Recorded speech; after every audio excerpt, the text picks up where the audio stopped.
प्रदेश भर में आज से गणेश पर्व शुरू।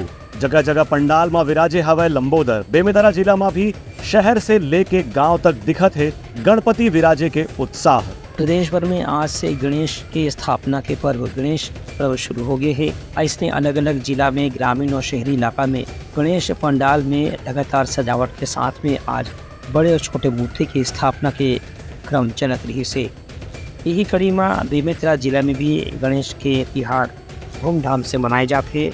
आज गणेश चतुर्थी के दिन गणेश की प्रतिमा की स्थापना भी दुनिया करेगी। कहीं कहीं अलग अलग पौराणिक कथा की झांकी भी गणेश के साथ में तैयार करेगी है। गणपति पंडाल के भव्यता एक से भी समझी जा सकती है कि लोगन में तरह तरह की रंग रोगन के साथ में गणेश पंडाल तैयार करे हो।